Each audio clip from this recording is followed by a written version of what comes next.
हमारे चैनल को सब्सक्राइब करें और बेल आइकन दबाएं। दिल्ली के अलग अलग हिस्सों में चेन स्नैचिंग, घरों में डकैती, सेंधमारी जैसी वारदातें अपनी चरम पर हैं। पुलिस के पास अभी तक इन सवालों का कोई जवाब नहीं है कि ये किसी एक ही गुट का काम है या फिर इन सभी वारदातों को अलग अलग गिरोह अंजाम दे रहे हैं। इन वारदातों में शामिल असामाजिक तत्वों का मुकाबला करने में पुलिस को खासी दिक्कतों का सामना करना पड़ रहा है और दोबारा से दिल्ली की एक कॉलोनी से ऐसी ही वारदात की खबर सामने आई है। बताया जा रहा है कि इस बार लूट के साथ गोलियां भी चलाई गई है।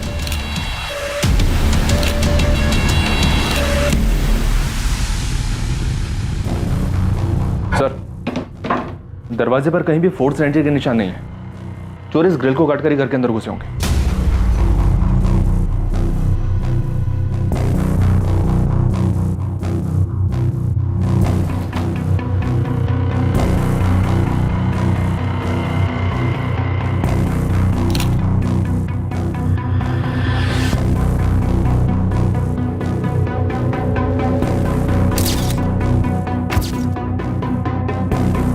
अंकुर, बुलेट शेल्स मिल गई? जी, टोटल 6 शेल्स मिले, 3 यहाँ बेड पर और 3 यहाँ फ्लोर से। यहाँ संजीव मिला।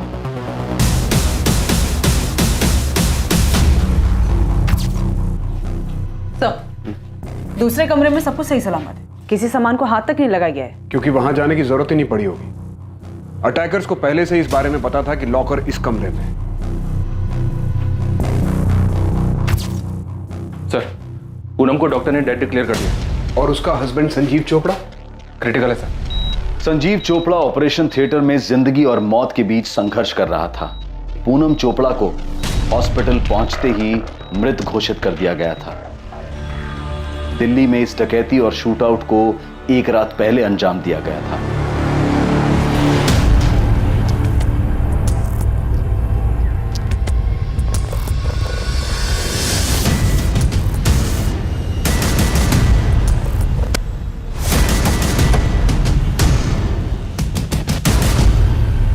कौन है? अरे कौन है भाई?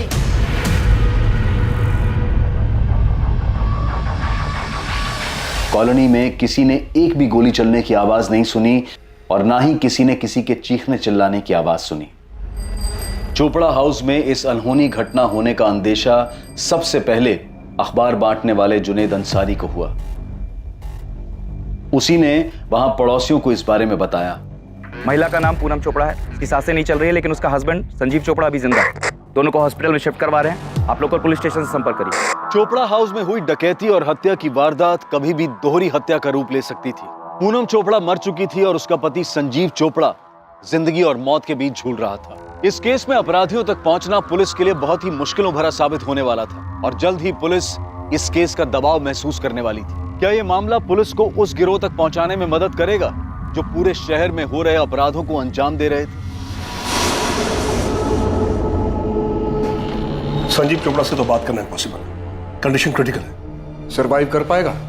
कोशिश कर रहे हैं, चांसेस तो है, लेकिन गोली का घाव बहुत गहरा है। 3 गोलियां लगी हैं, एक गर्दन के पास, दूसरी हार्ट के नजदीक और तीसरी सीधा हार्ट। स्पॉट पे डेथ हो गई। कोई सेक्सुअल असॉल्ट? नहीं। रॉबरीज भी सरदर्द बन गई हमारे लिए। सर, संजीव एक रियल एस्टेट कंसल्टेंट है। साकेत के सुदर्शन बिजनेस सेंटर में उसका ऑफिस है। पिछले 5 सालों से चला रही है, सब खुद के दम पे शुरू किया है। A self made man. और उसकी वाइफ पूनम चोपड़ा? सर, उसका ब्यूटी पार्लर है नीलम एनक्लेव में। पिछले 3 सालों से ये सैलून चला रही है, ठीक ठाक ही चल रहा है। 2 ब्रांचेस और है। सर, ये संजीव के पेरेंट्स हैं।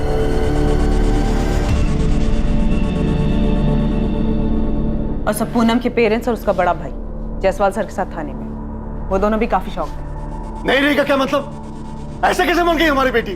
देवेंद्र जी, दरअसल आसपास किसी ने भी गोली चलने की आवाज नहीं सुनी, इसलिए इस वारदात के बारे में पता ही नहीं चला। और जब तक मेडिकल हेल्प पहुंची, उसे हॉस्पिटल ले जाया गया, तब तक डॉक्टर्स ने उसे ब्रॉड डेड डिक्लेयर कर दिया। और संजीव कैसा है? कंडीशन काफी क्रिटिकल है। ये सब हुआ कैसे? अभी हमें सिर्फ इतना पता चला है कि उस घर में डकैती हुई है, लॉकर्स खाली मिले। उन दोनों ने रोकने की कोशिश की होगी। रॉबर्ट्स ने टोटल 6 गोलियां चलाई, 3 संजीव पे और 3 पूनम पे। पूरे दिल्ली में दहशत का माहौल है। दिन दहाड़े रास्ते पे चेन स्नैचिंग हो रही है, घर के अंदर बैठे तो रॉबरी हो रही है, मारा जा रहा है लोगों को। इसके लिए आप सब लोग जिम्मेदार हैं। मैं छोड़ूंगा नहीं किसी को, छोड़ूंगा नहीं किसी को। गहनों का काफी शौक था पूनम को, सब लॉकर में रखे होंगे। ज्वेलरी का कोई अंदाजा बता सकती हैं आप? कोई फैमिली एल्बम या किसी फंक्शन का फोटोग्राफ जिसमें पूनम ने वो ज्वेलरी पहनी हो? संजीव का घर देखना पड़ेगा। संजीव ने घर के बाहर सीसीटीवी कैमरास लगाए थे, उनसे कुछ नहीं मिला आपको?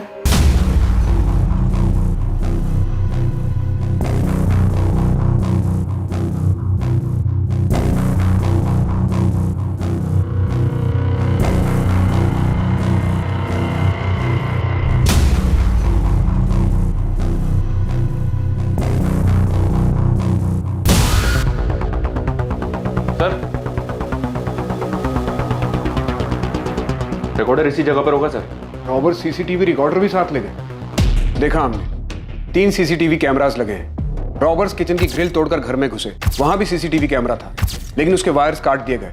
वो अपने साथ सीसीटीवी रिकॉर्डर भी ले गए। देखिए, हम सेम मोडस ऑपरेंडी वाली रॉबरीज का पता कर रहे हैं। शायद आप लोगों के बेटे के घर में उन्हीं में से कोई घुसा। धनीराम जी, शायद आप कुछ जानते हैं। आपको कुछ बताना है? कुछ जानते हैं आप? जी मैं जानता हूं ये किसने किया। किसने? तुम कुछ जानते हो मनोज? सर मुझे पहले ही आप लोगों के पास आ जाना चाहिए था। मतलब ये प्लेन रॉबरी मर्डर नहीं है? तुम जानते हो कि ये किसने किया है? जानता हूँ सर। किसने किया है? सर ये बल्लू ने किया है। कौन बल्लू? सर बलराम जलोटा, मेरी छोटी बहन उषा का बेटा है। क्रिमिनल है सर, वो पहले भी संजीव को धमका चुका है। 15 लाख रुपए? किस बात के बल्लू? मेरा मुंह बंद करने के लिए वो फरीदाबाद वाली जमीन जो तुम्हें मिली है ना, वो डिस्प्यूटेड है और तुम नहीं चाहोगे कि उस पे मैं कोई सवाल खड़ा करूं। तुम बाहर में जाओ बल्लू, मैं एक दमड़ी भी नहीं दूंगा। सोच लो संजू, तुम्हारा काम ना बहुत अच्छे से चल रहा है, और वो भाभी का क्या बोलते हैं ब्यूटी पार्लर, वो भी अच्छे से चल रहा है। तो 15 लाख कोई बड़ी रकम नहीं है। और हाँ, कह के जा रहा हूं और लेके भी जाऊंगा। और हाँ, नहीं मिला ना तो कोई बात नहीं। तुमको पता है ना कि मेरे ऊपर पहले से 2 मर्डर चार्जेस हैं। भैया, आप तो जानते हैं, जब पहली बार मर्डर केस में बल्लू का नाम आया था, हमने तभी उसे अपने घर से निकाल दिया था। 1 साल हो गया, ना उससे देखा है ना उससे बात की। मैं क्या करूं? वो बार बार संजीव को धमकी दे रहा है। भैया, इसके पहले वो कुछ और करे, आप मेरी बात मानिए, आप पुलिस के पास जाइए। बल्लू मेरा बेटा ही नहीं है, मैं नहीं मानती हूँ उसे अपना बेटा। अपने घर का लड़का अपने ही घर में ऐसा डका डाल रहा है। थाने चल, अब कंप्लेंट करने के अलावा और कोई चारा नहीं है। नहीं पापा, उसने धमकी दे रखी है। अगर हम पुलिस को बताएंगे तो मुझे या फिर आपको मार डालेगा। आप तो जानते हो बल्लू कैसा है। तो क्या करेगा तू? उसे देगा 15 लाख रुपए? तू अभी के अभी मेरे साथ पुलिस स्टेशन चल। चल सर, 3 हफ्ता पहले हमने इस बलराम के नाम पर मयूरपुरी पुलिस स्टेशन में शिकायत भी दर्ज की थी। बलराम उर्फ बल्लू की सारी डिटेल्स और अपनी बहन का एड्रेस भी दीजिए हमें। संजीव चोपड़ा? मतलब तुम ये कह रहे हो कि तुम्हारे जीजा ने तुम्हारी बहन का मर्डर किया है? इसके पीछे वही है सर। सर पूनम को डर था कि संजीव उसे मारने की प्लानिंग कर रहा है। क्या कह रही हो पूनम? संजीव तुझे मारना चाहता है? हाँ मनोज, मुझे उसकी आंखों में दिख रहा है, कुछ समय से कुछ ज्यादा ही अच्छा पेश आ रहा है, और मुझे पूरा यकीन है कि उसके दिमाग में कुछ ना कुछ जरूर चल रहा है। अभी तो बहुत सारी अपॉइंटमेंट्स है संजीव, पॉसिबल नहीं हो पाएगा। पूनम, अपॉइंटमेंट्स तो रोज ही रहेंगे यार। एक काम करते हैं, आज पिक्चर चलते हैं, और डिनर भी बाहर ही करेंगे। अब आज तो पॉसिबल नहीं हो पाएगा। मैं खुद नहीं जाता, मैं आता हूँ 15 मिनट में, तुम तैयार रहना बस। समझा करो डार्लिंग यार, आज मूड है यार। मनोज, मुझे लग रहा है कि संजीव कुछ तो प्लान कर रहा है, मारना चाहता है वो मुझे। आई एम डैम श्योर कि बाहर उसका कोई अफेयर चल रहा है। देखो मनोज, तुम संजीव का नाम ले रहे हो, इसलिए मैं तुम्हें दोबारा बोल रहा हूँ। संजीव की कंडीशन काफी क्रिटिकल है, 50% ही चांसेस हैं कि वो सर्वाइव कर जाए। सर ये बात आपने मुझे पहले भी बताई, लेकिन मैं जो कह रहा हूँ ये बात मुझे पूनम ने बताई है सर। ये रॉबरी नहीं हो सकती, सीसीटीवी रिकॉर्डर गायब है, संजीव का काम है सर। ये पूनम को मारना चाहता था वो। सर मैंने तो पूनम से कहा था कि चल के पुलिस में कंप्लेंट कर दे। तो फिर तुमने कंप्लेंट क्यों नहीं की? सर मुझे वक्त ही नहीं मिला। अभी 1 हफ्ते पहले हमारी बात हुई दशहरे पर, हम मिलकर बैठकर बात करने वाले थे इस बारे में। लेकिन उससे पहले ही ये सब। तुम्हारे पेरेंट्स इस बात को जानते? सर मुझे नहीं लगता, क्योंकि मैंने नहीं बताई ये बात। और अब ये सब देखकर लग रहा है कि पूनम ने भी माँ बाबा से ये सब बात नहीं कही होगी। क्या ये रॉबरी के दौरान हुई हत्या नहीं थी, जैसा कि दिल्ली में अनियंत्रित रूप से हो रहा था? संजीव की तरफ से उसके पिता का यह कहना था कि इस घटना का जिम्मेदार संजीव का कजन, उसकी बुआ का लड़का बलराम जलोटा उर्फ बल्लू था, जिसका पहले से ही क्रिमिनल बैकग्राउंड था। वहीं दूसरी तरफ पूनम के भाई मनोज का कहना था कि संजीव ने ही पूनम को मरवाया है।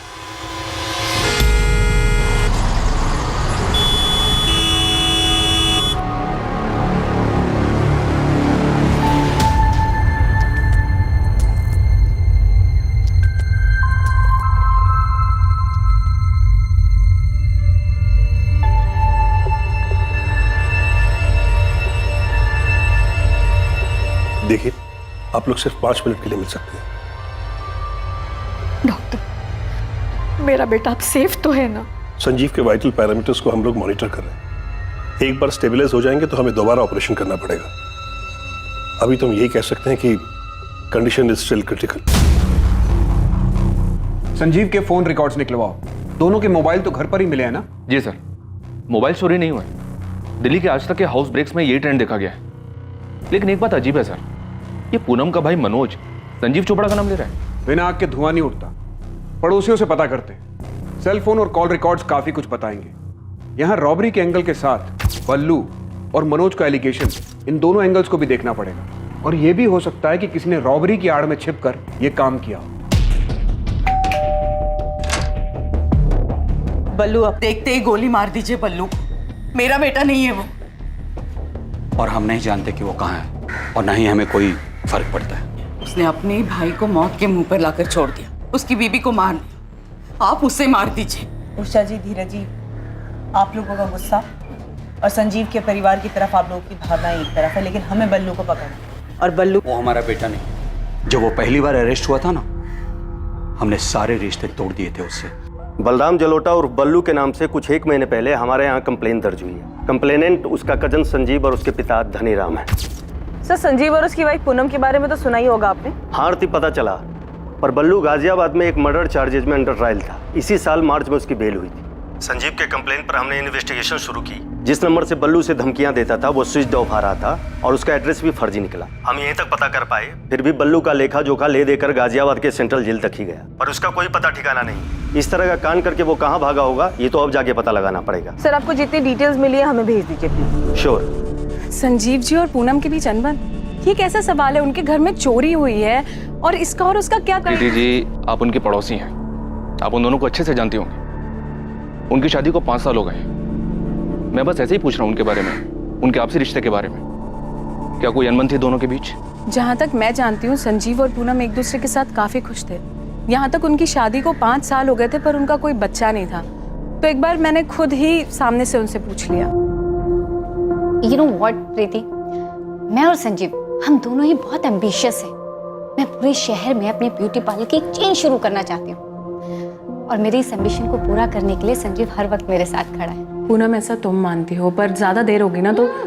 देर वेर से पड़ोसियों और फैमिलीज को लगती है प्रीति, मेरे और संजीव के लिए तो बिल्कुल भी नहीं। इनफैक्ट पिछले महीने ही मेरी ब्यूटी पार्लर की 3rd ब्रांच ओपन हुई, और ऐसे 3 ब्रांचेस मुझे और चाहिए दिल्ली में और बाहर भी। रही बच्चे की बात तो यार सब बाद में देखा जाए। पूनम और संजीव की लव मैरिज थी, और सच कहूँ तो मैंने दोनों के बीच कभी अनबन नहीं देखी और कभी उन्हें झगड़ते हुए भी नहीं देखा। दोनों मॉडर्न कपल थे, एम्बिशियस।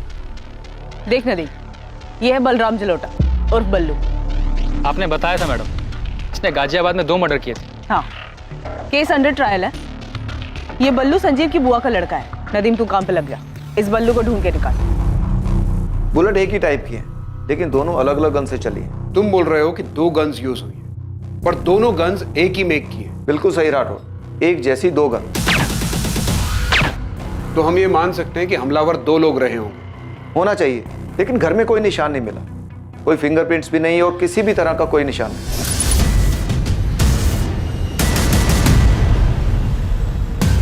हमलावरों ने ग्लव्स पहने होंगे, इसलिए ना घर पे कुछ निशान मिला, ना उस किचन ग्रिल पे कुछ मिला जहां से वो लोग अंदर घर में घुसे। .25 कोलेट गन यूज हुई। काफी कॉमन गन है। हाँ, कई सारी गैंग्स इसे यूज करती हैं। और ग्रे मार्केट में भी बिना लाइसेंस के बड़े आसानी से मिल जाती है।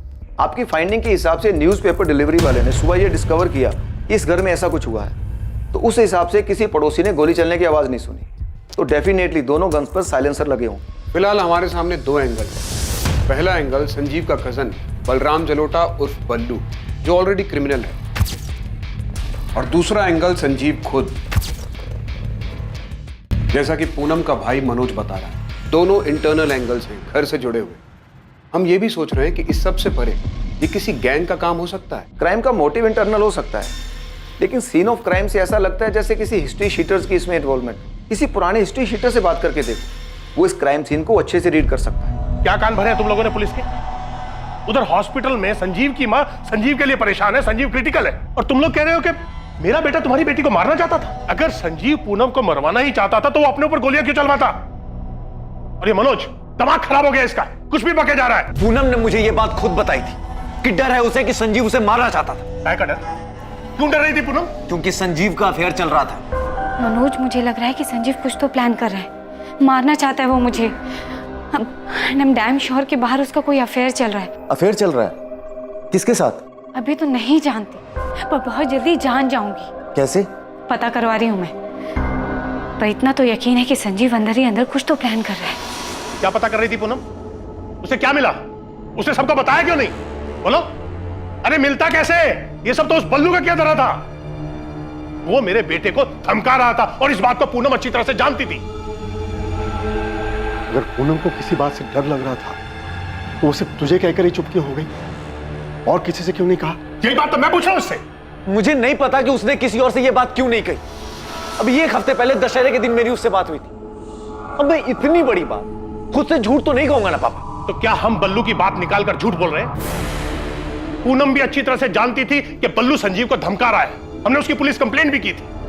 सर, एक कड़ी मिली है, जितेंद्र प्रसाद नाम है, अभी तिहाड़ जेल में है।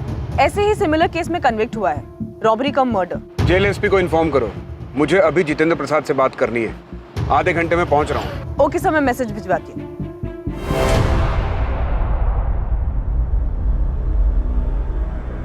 फोटो मत दिखाइए साहब, मैं जानता हूँ ये क्या है।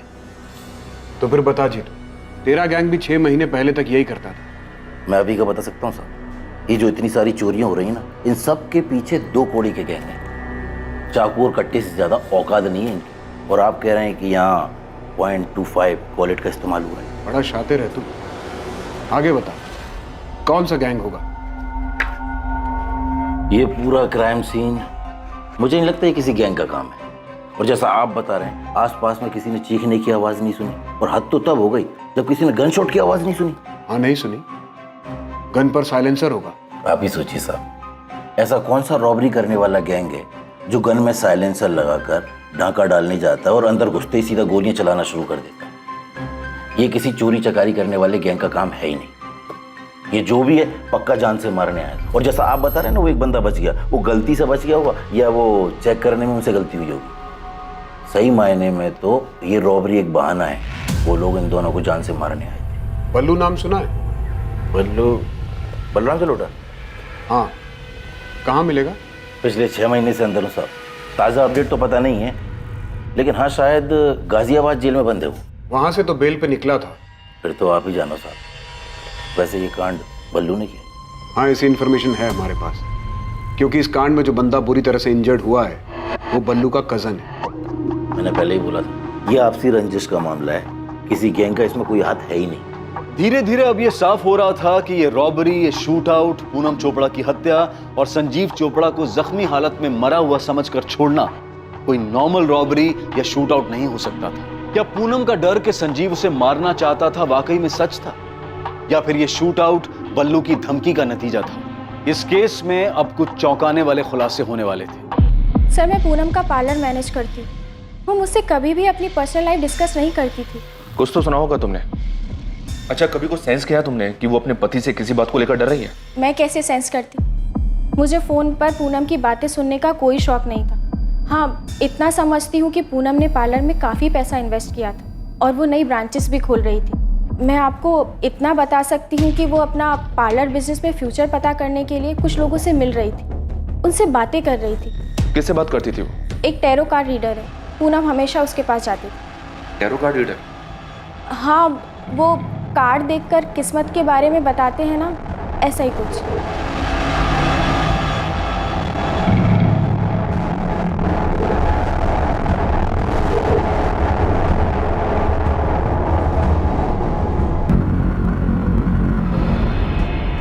इसका क्या मतलब है तारा? पूनम, तुम किसी बात को लेकर परेशान हो? किसी बात की वजह से कोई मनमुटाव या झगड़ा चल रहा है ना? तारा भदौरिया नाम है उसका, टैरो कार्ड रीडर है। इसका फोन नंबर एड्रेस है तुम्हारे पास? पूनम के फोन रिकॉर्ड में भी दिख रहा है। उसकी रेगुलरली बात होती रही है तारा भदौरिया से। तो उसका एड्रेस और फोन नंबर मुझे भी मिला है। फोन नहीं कर रहा हूँ, सीधा फेस टू फेस जाके बात करता हूँ। संजीव के फोन रिकॉर्ड्स में कुछ खास? कुछ सस्पिशियस नहीं मिला सर। संजीव की अपने पेरेंट्स, अपनी वाइफ पूनम और कुछ दोस्तों से बात होती थी। पर हाँ, पूनम के कॉल रिकॉर्ड में बहुत सारे नंबर मिले हैं। जाहिर सी बात है, एम्बिशियस थी, अपने बिजनेस को बढ़ाना चाहती थी। रियल एस्टेट कंसल्टेंट है संजीव चोपड़ा। एक नंबर से तो काम नहीं चलता होगा उसका, जरूर उसके पास कोई दूसरा नंबर भी होगा। सर, मैं दूसरे नंबर का पता कर रही थी। वैसे संजीव ने अपने ऑफिस में भी सीसीटीवी कैमरास लगवाए थे। मैंने उसके फुटेजेस मंगवाए हैं।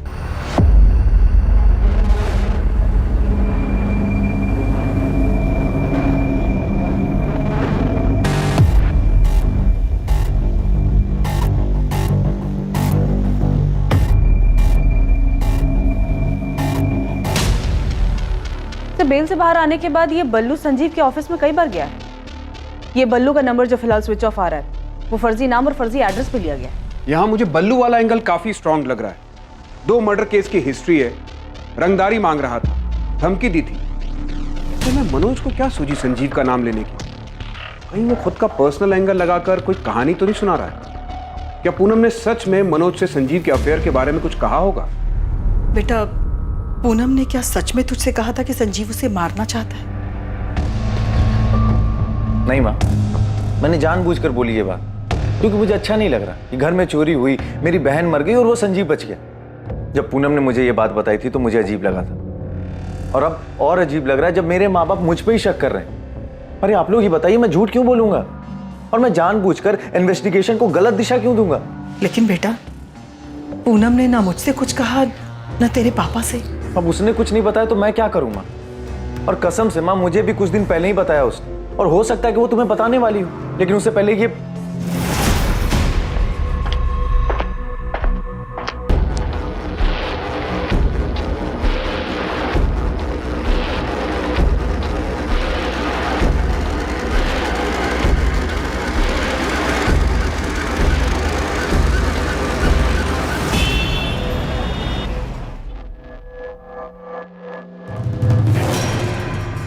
अरे मैडम, आपने फोन किया तो आप बताइए ना, आप कौन बोल रहे हो? मैं असिस्टेंट सब इंस्पेक्टर आरती त्रिवेदी बोल रही हूँ, रसिक विहार पुलिस स्टेशन से। मैं गिरीश रावत बोल रहा हूँ। पूनम चोपड़ा को तो जानते ही होंगे आप?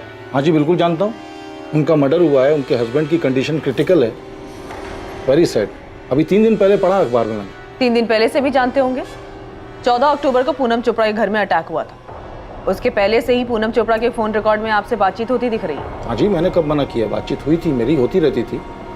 इनफैक्ट सितंबर के आखिरी वीक में उनसे मिलने गया था मैं, अपना बैलेंस पेमेंट लेने के लिए, 45,000 रुपये कैश। कौन है आप? मैं गिरीश रावत, प्राइवेट डिटेक्टिव। शादी की कोई इंक्वायरी हो, डिवोर्स का कोई मैटर हो, अफेयर का चक्कर पता लगाना हो, पति पत्नी के बीच में कोई डाउट हो, ये सारी इंफॉर्मेशन इन्वेस्टिगेशन फुल सीक्रेसी के साथ, यानी गोपनीय तरीके से करता हूँ। आप दिल्ली नगरी न्यूज़पेपर के 4थे पेज के दाहिने साइड की चौकड़ी में देखिए, वहाँ मेरा ऐड रोज आता है, गिरीश रावत प्राइवेट डिटेक्टिव। पूनम चोपड़ा के लिए इन्वेस्टिगेशन कर रहे थे आप? उसके पति का अफेयर था? हाँ जी, बिल्कुल था। सुन के धक्का लगा आंटी। क्या बोल रहे हैं डॉक्टर? पता नहीं बेटा, डॉक्टर कह रहे हैं कोई नर्व अफेक्ट हुआ है। ट्रीटमेंट पे रिस्पॉन्ड तो कर रहा है संजीव, लेकिन अभी तक उसे होश नहीं आया।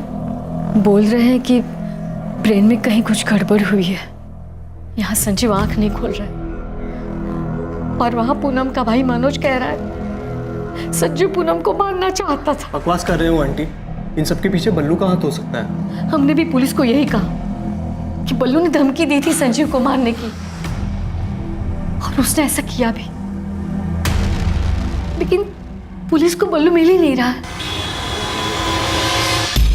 ये 100% बल्लू का ही काम है राठौर, कर सकता है। 1 साल पहले हमने उसे अरेस्ट किया था मर्डर चार्जेस में। तब उसके पास से ये .25 कोलेट गन रिकवर हुई। हमारे केस में ये मर्डर वेपन था और बल्लू ने ये गन उस्मान शेख से खरीदी थी। सूट कर रही है आपके हाथ में बल्लू भैया, शूट करने के लिए एकदम मक्खन है ये। .25 बुलेट। दोनों को मारना है उस्मान, ट्रायल करके देख लो। जिस डबल मर्डर केस में बल्लू को बेल मिली उसमें यही गन यूज हुई थी? हाँ, यही गन रिकवर हुई थी बल्लू के पास से। तुम्हारे यहाँ जो कांड हुआ उसमें बल्लू ही शामिल है। उसने संजीव से कुछ पैसे वैसे मांगे थे, संजीव ने नहीं दिए होंगे। गलती हमारी तरफ से भी हुई है। बल्लू को बेल मिलने के बाद से हर हफ्ते उसकी हाजिरी लगवानी थी, पर सितंबर के दूसरे हफ्ते के बाद से वो आया ही नहीं। और कैसे कट रही तेरी जिंदगी बल्लू? बस कट रही प्रदीप जी। कुछ सीधा चालू किया या फिर वही उल्टा काम? उल्टा पुल्टा सारे काम एकदम बंद। अभी आजकल वो भाई के साथ वो क्या बोलते हैं, जमीन खरीदने बेचने का, प्रॉपर्टी डीलिंग ना, उसके काम में हाथ पैर मार रहा हूँ। उधर भी तू रंगदारी झाड़ रहा होगा। 14 सितंबर को बल्लू आखिरी बार आया था। फिर कांस्टेबल प्रदीप भारती छुट्टी पर गए। बाकी यहाँ पर किसी को ध्यान नहीं आया बल्लू का। और वहाँ मयूरपुरी थाने में संजीव और उसके फादर ने बल्लू की कंप्लेंट कर दी थी और वहाँ के पीआई गाजियाबाद जेल में इंक्वायरी करे। बात यहाँ तक आई नहीं और जब मैंने कांस्टेबल भारती से पूछा तो उसने यही कहा कि उसे पहले से ही शक था कि बल्लू किसी एक्सटॉर्शन के जुगाड़ में लगा हुआ है। शरद, मुझे उस गन सेलर उस्मान शेख की डिटेल्स चाहिए। अभी तो हमारे हाथ में नहीं है, लेकिन उस्मान शेख के लिए 1 साल से मेनहंट जारी है। कोई साथी भी था क्या बल्लू का? नहीं, जहाँ तक हमें पता है बल्लू अकेला ही काम करता था। यहाँ तो 2 लोगों के होने के चांसेस है। अगर इसमें बल्लू था तो उसके साथ कोई और भी था, क्योंकि गोलियां 2 लोगों ने चलाई हैं। मैं पता करता हूँ, देखते हैं उसके साथ कोई साथी था या नहीं। लेकिन फिलहाल हमें उस्मान शेख को ढूंढना होगा। बल्लू की पुरानी गन तो हमारे पास है। बल्लू दूसरी गन के लिए 100% उस्मान के पास ही गया होगा।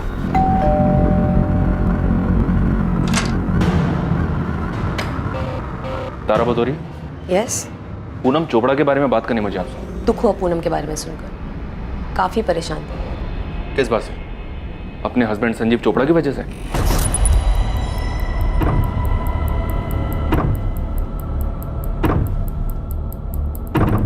पूनम जानना चाहती थी कि उसके हस्बैंड का अफेयर किस लड़की के साथ था, और यह जानना मेरे लिए चुटकी बजाने के बराबर था।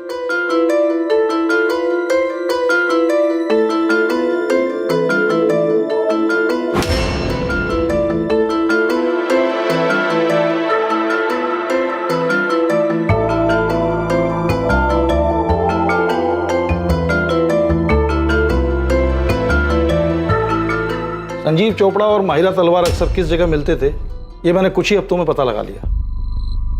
इस लड़की का नाम माहिरा तलवार है? हाँ जी, माहिरा तलवार, उम्र 27 साल। ये साकेत के एक सुपर स्टोर में सेल्स वुमेन का काम करती है। थर्सडे को माहिरा की छुट्टी होती है। इस दिन वो और आपके हस्बैंड दोनों गुरुग्राम के एक होटल में मिलते हैं। बाकी फ्राइडे टू वेडनेसडे कॉफी पे मिलते हैं रोज। ये सब कब से चल रहा है उन दोनों के बीच? देखिए, साथ में सिर्फ कॉफी ही नहीं पीते, फिजिकल रिलेशन भी है। और ये सब रातों रात नहीं होता। मेरे ख्याल से कम 1 साल से साथ में है। मतलब संजीव मुझे धोखा दे रहा है ना? संजीव और माहिरा के बारे में मुझे जो कुछ मालूम पड़ा मैंने सब कुछ पूनम को बता दिया। और हाँ, एक बात और, रौनक विहार में माहिरा अकेली रहती है। 1 BHK अपार्टमेंट। लेकिन संजीव के फोन रिकॉर्ड में तो हमें इस माहिरा का नंबर नहीं मिला। 4440981 संजीव का दूसरा नंबर। पूनम ने अपने भाई से कहा था कि उसे डर है कि संजीव उसे मारने का प्लान कर रहा है। ये बात तुम जानते थे? जी, वो अपने हस्बैंड को लेकर काफी परेशान थी। उसका हस्बैंड उसे जान से मारना चाहता था, इसलिए उसने ये खुलकर कहा था आपसे? क्या? संजीव उसे मारना चाहता था? हाँ, अभी आपने ही तो कहा कि वो संजीव को लेकर काफी परेशान थी, उसके अफेयर की वजह से। नहीं इंस्पेक्टर, मैंने आपसे ये कहा कि मैं ये जानती हूँ कि पूनम अपने हस्बैंड को लेकर परेशान थी, लेकिन मैं ये बिल्कुल नहीं जानती थी कि संजीव उसे मारना चाहता था। तो फिर आप और क्या जानती हैं? मैं ये तो नहीं जानता कि ये सब हुआ कैसे, पर आप उल्टा कह रही हैं। मैं आपकी बात मान लेता अगर आप ये कहती कि पूनम अपने हस्बैंड को मारने का प्लान बना रही थी। क्या? पूनम भी अपने हस्बैंड को मारने का प्लान बना रही थी? देखिए इंस्पेक्टर, मुझे कोई अंदाजा नहीं है कि संजीव पूनम को मारना चाहता था। मैं बस इतना जानती हूँ कि पूनम संजीव से बहुत परेशान थी और वो उसको सबक सिखाना चाहती थी। उसे जान से मारकर? ये मैं नहीं जानती। मैं बस ये जानती हूँ कि पूनम अपने हस्बैंड को तकलीफ पहुंचाना चाहती थी। 10 of Swords। क्या मतलब है इसका? मुझे कोई धोखा देने वाला है? I mean, मेरा हस्बैंड मेरी पीठ पर छुरा घोंपने वाला है? पूनम, तुम हमेशा पहले अपने पार्लर बिजनेस के बारे में पूछते थे, लेकिन अब ऑल ऑफ अ सडन तुम्हारे संजीव के बीच में सब ठीक है ना? धोखा दे रहा है वो मुझे तारा। मेरे पीठ पीछे उसका अफेयर चल रहा है, कोई लड़की है उसकी लाइफ में। तो बात करो उससे। और पूनम, ऐसा तो नहीं है कि तुमने कभी उसे धोखा नहीं दिया, है ना? तुम रिलैक्स करो। तुम मेरी हेल्प कर सकती हो प्लीज? तुम कुछ करो ना संजीव का। क्या चाहती हो तुम? मैं चाहती हूँ तारा, तुम उसे दर्द दो, उसे तकलीफ पहुंचाओ। किसी को दर्द देने से खुद भी दर्द ही हासिल होता है। तुम्हें चाहिए कि सबसे पहले तुम अपनी तकलीफ कम करो। अचानक ही मेहरबान हो गया मुझ पर, बहुत केयर करने लगा है, वक्त बिताना चाहता है मेरे साथ। अभी तो बहुत सारी अपॉइंटमेंट्स है संजीव, पॉसिबल नहीं हो पाएगा। पूनम, अपॉइंटमेंट्स तो रोज ही रहेंगे यार। एक काम करते हैं, आज पिक्चर चलते हैं, और डिनर भी बाहर ही करेंगे। अब आज तो पॉसिबल नहीं हो पाएगा। मैं खुद नहीं जाता, मैं आता हूँ 15 मिनट में, तुम तैयार रहना बस। समझा करो डार्लिंग यार, आज मूड है यार। कुछ तो चल रहा है उसके दिमाग में तारा। अपने थॉट्स पर काबू रखो और मेरी बात मानो, संजीव से बात करो, ओके? पूनम मेरे पास पिछले 2 सालों से आ रही थी और पहले हमेशा वो अपने बिजनेस के बारे में बात करती थी, लेकिन फिर अचानक सब बदल गया। तो मतलब पूनम अपने हस्बैंड को मारना चाहती थी? इंस्पेक्टर, जैसा कि मैंने आपको बताया, मैं ये सब नहीं जानती। मैं एक टैरो कार्ड रीडर हूँ। ये लोगों को भड़काना या लोगों के बीच झगड़ा करवाना, ये मेरा काम नहीं है। मेरे क्लाइंट्स आते हैं, कार्ड्स पिक करते हैं और मैं अपनी नॉलेज से वो कार्ड्स उनके लिए रीड करती हूँ। हाँ, लेकिन मैं आपको इतना ज़रूर बता सकती हूँ कि पूनम अपने हस्बैंड को लेकर काफ़ी परेशान थी। अब इस बारे में उसने किसी से बात क्यों नहीं की, ये मैं नहीं जानती, या फिर की भी हो सकती है। I really can't say. हाँ, पूनम मारना चाहती थी अपने पति को, लेकिन ये जो हुआ है ये पूनम ने करवाया है, ये मुझे नहीं पता। पर पूनम ने तो यही कहा था ना कि वो अपने पति से छुटकारा पाना चाहती थी। नहीं, मुझसे ऐसा नहीं कहा। मुझसे तो सिर्फ हेल्प मांगी थी। कैसी हेल्प? कुछ था उसके दिमाग में, कोई आइडिया, बस उसी को पूरा करने की हेल्प मांग रही थी मुझसे। दिल्ली के गौतम नगर के एक घर में लूट। चांद विहार में लूट के वक्त लुटेरों को रोकने की कोशिश में घर का एक आदमी मारा गया। मयूर विहार में। पूनम जी, आप मुझसे क्या चाहती हैं ये बताइए। गिरीश जी, मुझे अपने पति से छुटकारा पाने के लिए आपकी हेल्प चाहिए। देखिए, आप घबराइए मत, सब कुछ रॉबरी जैसा ही लगेगा। पूनम जी, देखिए ये मेरा काम नहीं है। आपने अपने हस्बैंड के बारे में जानकारी चाहिए, मैंने आपको दी। अब आपको एडवाइस दे सकता हूँ कि आप उनसे डिवोर्स लीजिए और उनसे अलग रहिए, लेकिन ऐसा जो आप चाह रही हैं ये मेरा काम नहीं है। ये क्राइम है, पागलपन है, और मैं आपको बताऊं, ऐसी सोच को अपने ऊपर हावी मत होने दीजिए आप। यू आर राइट, मुझे अपने हस्बैंड से बात करनी चाहिए। गिरीश जी, जब आपको मालूम था तो आपने हमें सामने से कॉल क्यों नहीं किया? क्या बताता मैडम मैं आपको कि उसके दिमाग में क्या चल रहा है, ये बताता? यस, यही बताते। आपको पहले से अंदाजा था कि ऐसा कुछ होने वाला है, जो कि हुआ भी। पहले हमें लगा कि रॉबर गैंग का काम है, बाद में ये पूनम के भाई ने बताया कि संजीव उसे मरवाना चाहता है, फिर ये बल्लू का नाम सामने आया। अब आपसे पता चल रहा है कि पूनम भी अपने हस्बैंड को मरवाना चाहती थी। मैडम, ये कोरा ख्याल था उसके मन का। वो अपने पति के अफेयर को लेकर परेशान चल रही थी, तो आ गया होगा उसके दिमाग में ऐसा कुछ। ये सिर्फ और सिर्फ ख्याल था, जो कि अब हकीकत है। गिरीश जी, उस टैरो कार्ड रीडर तारा ने भी यही कहा था सर, कि पूनम अपने हस्बैंड को सबक सिखाना चाहती थी। और सर, उस डिटेक्टिव गिरीश ने भी यही कहा था कि पूनम रॉबरी की आड़ में मर्डर का प्लान बना रही थी, जो कि ऑफकोर्स उल्टा पड़ गया। साला भाई ढिंडोरा पीटता है कि उसकी बहन को डर था कि उसका पति उसे मारने वाला है। यहाँ तो पूरा ही उल्टा है। खबरी नदीम का फोन है सर, हो सकता है हमलावरों के बारे में कुछ हाथ लगाओ। हाँ नदीम, बोल, क्या खबर है? नाम लिखिए साहब, कमलेश रंजन और पंकज दास, ये दोनों शामिल है। क्या हिस्ट्री इनकी? एमपी की है साहब, और ये वैसे भी कोई नॉर्मल रॉबरी नहीं थी साहब। इन दोनों को हायर किया गया था पूनम चोपड़ा को मारने के लिए। पूनम चोपड़ा को मारने के लिए? नदीम, दोबारा कंफर्म कर, पूनम ने हायर किया होगा संजीव को मारने के लिए? नहीं साहब, इन दोनों को हायर किया था मनीष कालरा ने। अब ये मनीष कालरा कौन है इस कांड में? साहब बहुत बड़ी मछली है ये, बहुत पैसे वाला है, मनी लैंडर है, अय्याश 1 नंबर का।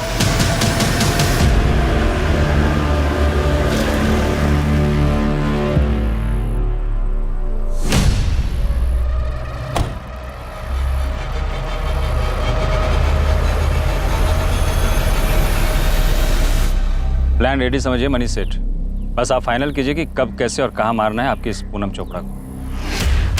जैसे मारना है मारो, लेकिन तड़प तड़प के मरनी चाहिए, इतना याद रखो। आप उसकी फिक्र मत करो, आप हमारा 2 लाख एडवांस दे दो। खुशखबरी जल्दी मिलेगी, टीवी देखते रहना और बाकी के 5 लाख रेडी रखना। इस कांड के लिए कमलेश रंजन और पंकज दास ने अपने साथ तीसरे बंदे को भी मिलाया था। उस तीसरे बंदे का नाम है बद्रीनाथ दुबे। उसने मुझे खुद से फोन करके ये सब बताया। क्या जानता है इस कांड के बारे में बद्रीनाथ? जो तुमको चाहिए वो सब पता है मुझे, मैं सब कुछ जानता हूँ। लेकिन हाँ, जब तुझे मलाई मिलेगी ना तो मुझे भी याद रखना। ठीक है, चल बता। कमलेश रंजन और पंकज दास भी मुझे पैसे देने वाले थे। ये समझ लो कि मैं भी उस कांड में शामिल था, लेकिन सालों ने मेरे से उस पूनम चोपड़ा की सारी फील्डिंग करवाई। ब्यूटी पार्लर से घर, घर से ब्यूटी पार्लर, कहाँ जाती है, कहाँ रुकती है, सारा डिटेल दिया उनको। उन्होंने लूटा भी, कांड भी किया और उस मनीष सेठ से पैसे भी उठाए, पर जैसे ही पैसे मिले मुझे भूल गए। अब फोन बंद करके बैठे हैं। देख लो साहब, हम यहाँ ये एंगल खंगाल रहे हैं और ये कांड हुआ है ये मनीष कालरा के कहने। मनीष कालरा? हाँ, मनी लेंडर है। हाँ जानती हूँ, उसने पूनम के पार्लर में पैसे लगाए हैं। पूनम का अच्छा दोस्त है। दोस्त है? और क्या पता है तुम्हें उन दोनों के बारे में? अच्छा, उन दोनों की दोस्ती में कोई दरार आ गई थी क्या? सर, इसका तो मुझे कोई अंदाजा नहीं है, पर आप ऐसा क्यों पूछ रहे हैं? मनीष ने कुछ किया है क्या? वो भी हम जल्दी ही पता लगा लेंगे।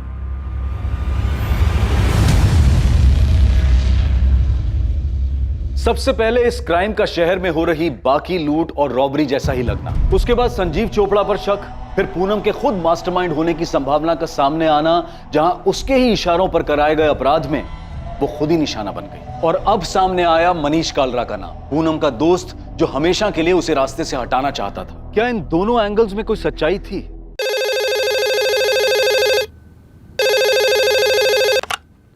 हेलो सर, वो बल्लू का फोन आया था।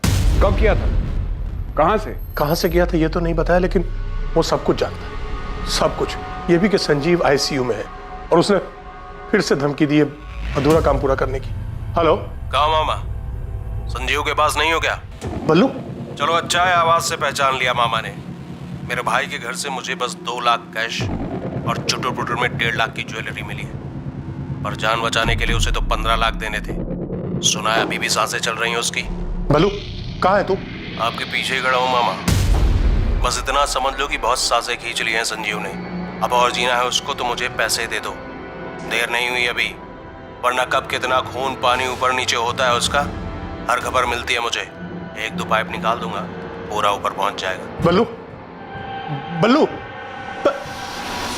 सर, ये इसी नंबर से कॉल आया था। आप फिक्र मत कीजिए धनीराम जी, संजीव के लिए कांस्टेबल लगा रहा हूं यहाँ। पहले दिन से हम लोग यही कह रहे हैं कि ये सब बल्लू ने किया है। पता नहीं वो मनोज बार बार संजीव का नाम क्यों ले रहा है। वो बिजनेस तुम्हारा है पूनम, अब वो मुनाफे में रहे या घाटे में मुझे उससे कोई मतलब नहीं। मुझे नहीं पता कि संजीव ने तुम्हारा साथ किस लिए दिया, लेकिन मैं फेवर नहीं कर सकता। I am sorry. हो प्लीज, मैं तुमसे फेवर मांग भी नहीं रही हूँ मनोज। मैं सिर्फ पापा जी के गुरुग्राम वाले फ्लैट की बात कर रही हूँ। हाँ तो वो फ्लैट मेरे नाम पर है। हाँ है तो, उसमें मेरा भी हिस्सा है। शायद तुम भूल रही हो, उस फ्लैट के हिस्से के बदले में पापा जी से तुमने बहुत पैसे ले लिए और शायद बर्बाद भी कर दी। मेरे सिर्फ एक केस करने की देर है मनोज, समझे? तो डिस्प्यूटेड प्रॉपर्टी हो जाएगी वो, और उसमें मेरा भी शेयर है, शायद तुम भूल रहे हो। हाँ तो तुमने अपने शेयर के बदले में कैश ले लिया है ना। मनोज, मुझे सिर्फ पैसे चाहिए, एनी हाउ जरूरत है मुझे। अब चाहे तुम मार्केट रेट पे 50% कैश दो या फिर फ्लैट बेचकर मुझे पैसे दो। तुम बहुत सेल्फिश हो पूनम। तो तुम्हें भी अपनी छोटी बहन के लिए अपने दिल में थोड़ी सी बड़ी जगह कर लेनी चाहिए।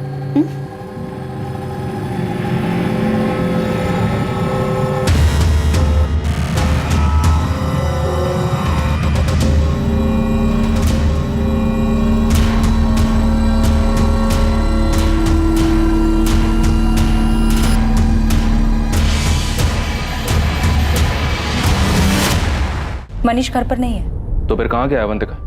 कुछ काम से बाहर गए हैं। और कब गया? 2 दिन पहले।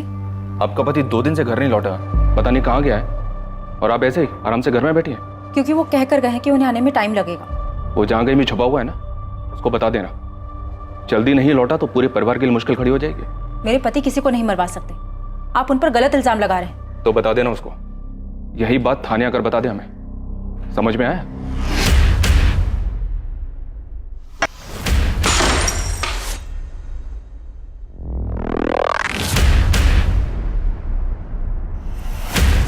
मैं तुम्हें बर्बाद कर दूंगी मनीष, कहीं का नहीं छोड़ूंगी तुम्हें। तुम मुझे धमकी दे रही हो पूनम? मुझे ना सुनने की आदत नहीं है मनीष, कोई भी मुझे ना नहीं कह सकता, कोई भी नहीं। सर, संजीव के फादर को जिस नंबर से कॉल आया था वो नंबर फिलहाल स्विच ऑफ है। कल सुबह तक इस नंबर की डिटेल्स हमारे पास होंगी। और सर, ये डिटेक्टिव गिरीश, ये मुझे कुछ ठीक नहीं लग रहा है। इसके पीछे मैंने अपने कुछ आदमी लगा दिए। अब ये मत कहना कि इसमें उसका भी कोई रोल है। सर, क्या है क्या नहीं ये तो नहीं पता, पर हाँ, ये गिरीश जिस तरीके का काम करता है, हिस्ट्री शीटर तो उसके कांटेक्ट में होंगे ही। तो क्या गिरीश ने हमें सिर्फ सुनाने के लिए कहानी बनाई है? चांसेस हैं सर। मेरा सवाल पूरा होने से पहले गिरीश का जवाब सामने होता था। सर, उसे देख के लग रहा था कि वो तैयार बैठा है।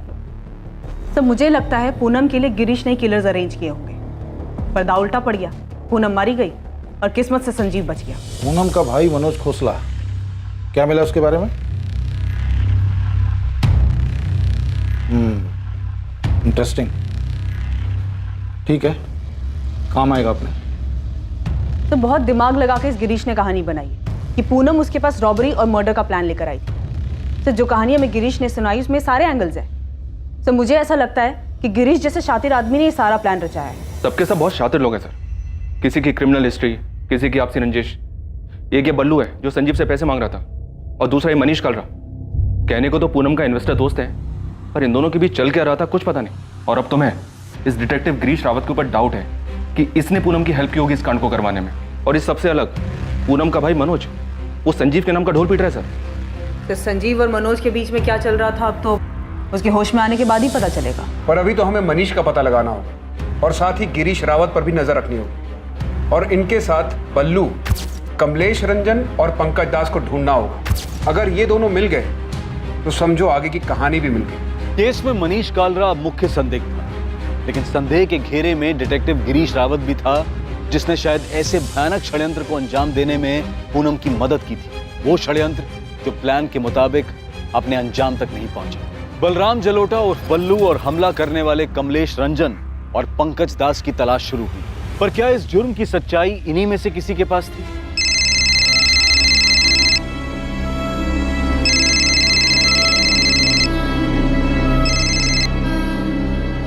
शोएब, मुझे परेशान मत करो। होटल शाइनिंग मून, जहांगीरपुरा, यही बात मेरे सामने आकर बोल दो। मैं नहीं आऊंगी। आना पड़ेगा। मैं नहीं आऊंगी, सुना तुमने? तो तुम भी कान खोलकर सुन लो। एक फोन करने के बाद पुलिस भी तुम्हारी बात नहीं सुनेगी। तुम ब्लैकमेल कर रहे हो मुझे? ब्लैकमेल? तुमने मर्डर किया है माहिरा, पूनम को मार दिया है तुमने, और संजीव को मरने के लिए छोड़ दिया, तो कभी भी मर सकता है। मैंने कुछ नहीं किया है। होटल शाइनिंग मून 12 बजे आ जाना। किसी को कुछ नहीं पता चलेगा कि तुमने क्या किया।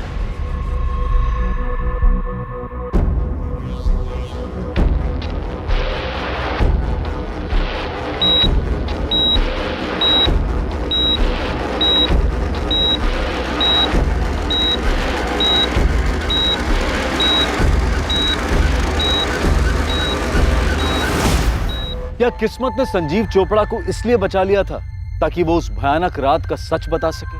कहते हैं जाको राखे साइयां मार सके ना कोई। क्या संजीव के साथ भी ऐसा ही होने वाला था? क्या हुआ था उस रात, कैसे हुआ था, किसने किया था? इन सारे सवालों के जवाब हमें मिलेंगे कल रात 11 बजे इस केस के दूसरे और आखिरी भाग में। Jai Hind. For more updates subscribe to our channel, click the show links and enjoy watching the videos.